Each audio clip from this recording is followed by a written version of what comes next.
फरायसा आफादनि बानजायनायाव जि सुबुं सांग्रांथि रेलि दिनैनिफ्राय चिरां जिल्लायाव बेयो जागायदों। चिरां जिल्ला एबसुनि मददजों आरो रौमारि काजलगाव आनसलिकनिफ्राय जागायनानै दहाय फुंनिफ्राय बासुगाव आनसलिक, सिडली चिरां, कासिकत्रा आनसलिक बेखौ हाबबोनानै दायो जोङो तेन्दुवार दखरानि खुंग्रिं ओनसोलाव भुटान हाजो खाथिनि साखाथियाव जों दंफैयो आरो बेयाव रायजो राजाफोरजों जोङो मोनसे मेल बेयाव दङमोन। जोंनि जि थांखि सुबुं सांग्रांथि जि रेलि हा हुखौ लानानै सोलोंथाइखौ लानानै आरो समाज बेरेखा जिखिनि हाबाफारिफोर दङ बेखौ माहारिनिफ्राय गैया खालामनाय लोगोसेनो जेलाव थानाय एनडिबि बिथांमोनखौ जेलनिफ्राय दिहुननानै लाबोनाय बिनि मोनसे सांग्रांथि लाबोनायजों लोगोसे रायजो राजानि आरो एबसुनि जि आवाज बे आवाजखौ सरकारनिसिम सहैनायनि जि मोनसे थांखि आरो बे थांखिनि गेजेरजों 2 दानसिम दिनैनिफ्राय जागायनानै 2 मास बे बाइक रेलिया बा बे सुबुं सांग्रांथि रेलिया गासै आसाम नाङै बिटिआर ओनसोलावनो जा बर' कसारि काउन्सिल ओनसोलावनो जा आसाम नाङै बियो बर' गामि गामि जागोन। आरो आं गोसो गोथौयै फोथायो जे बे हाबाफारियाव गासै रायजो राजाफ्रा बाहागो लागोन। खारन जोंनि हा हुआ दिनै नुनायाव थिगैनो दङबादि नुयो, खिन्थु सिङाव जों नायोब्ला दिनै आसामाव बसुन्धरा आसनि जादों हा हुनि खामानि। दा बे बसुन्धरा आसनिनि गेजेरजों जोंनि रायजो राजाफ्रा बेसेबां लाब जादों। ट्राइबेल बेलेन्स ब्लकआ दिनै जोंनि रैखा कबच होननानै जोङो फोथायो, खिन्थु बे बेलेन्स ब्लकआ बेसेबां सेकिउर्ड, बियो बेसेबां रैखाथि गोनां, बे मोनसे कुइसनेबल।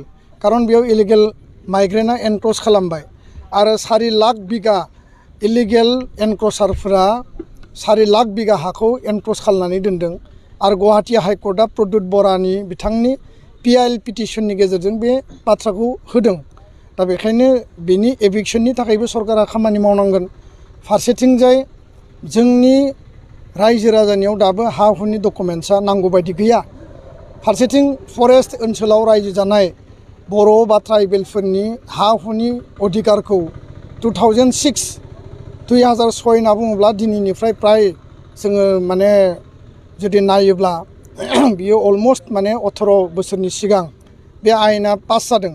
खिन्थु दिनैसिमबो बे आयेन बायदियै फरेस्ट ओनसोलाव थानाय बर' ट्राइबेलफोरा बा जोंनि बिटिआरावनो माखासे मानसिफ्रा दिनै हा मोननो गोनां दंबावो। खुंग्रिं ओनसोलाव आङो दिनै रायजो राजाफोरनिफ्राय हियारिं लाबाय, बिथांमोनाबो हानि डकुमेन्ट्स बा फरेस्ट हा जि पट्टा मोननांगौ दङ बेखौ दिनैबो मोनजोबाखै। दा बेखायनो आङो बिटिआर काउन्सिलखौ खावलायगोन, सनितपुर बिस्वनाथआव दिनै हा मोननांगौ दङ। जों आसाम सरकारखौ दाबि दैखांदों, खावलायदों, बे हा हुनि जेंनाया जोबनांगोन। जोंनि सोलोंथाइखौ जोङो थिग खालामनांगोन।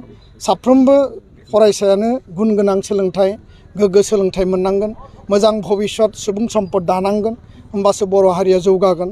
आरो एबसुआ बिनि थाखाय मोनसे मिशन लानानै खामानि मावदों। 3 नम्बराव ड्राग्सनि जि माने बाहायनाय सेंग्रा सिख्लाफोरनि गेजेराव दिनै बारा जादों।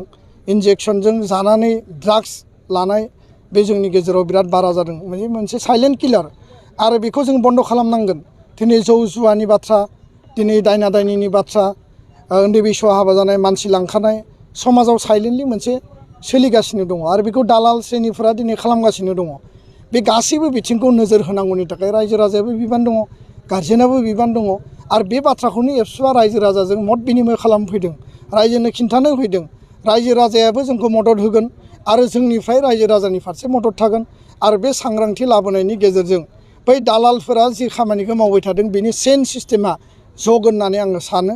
आरो बिनि सायाव जोङो स्ट्रंलि खुनु कमप्रमाइस गैयाबासे बेखौ बन्द' खालामनायनि थाखाय जोङो खामानि मावगोन।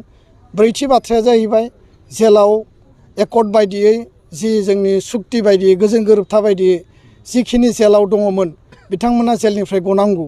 आरो बे गनांगौनि थाखाय सरकारजों जों सावरायदों, सरकारखौ जों दाबि होदों, नाथाय बिथांमोना दिनैबो गवाखै। मानगोनां रन्जन दैमारि बिथांखौ सेकेन्ड टाइम भार्डिक्ट होबाय आरो बिथांनि माखासे लोगोफोरखौबो भार्डिक्ट होबाय। बिनि थाखाय एबसु सरकार एकर्ड सिगनेटरि एनडिएफबि गासैजों ज' रायलायदों।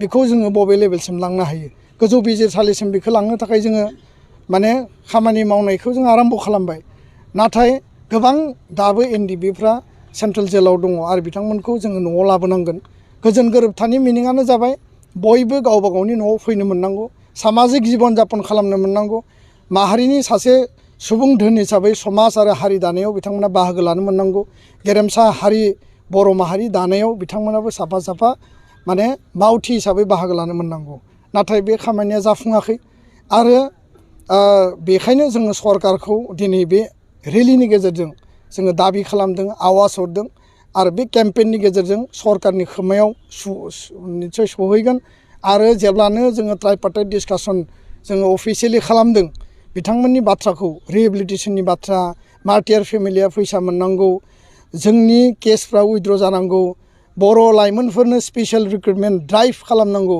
बे बाथ्राफोरखौ जोङो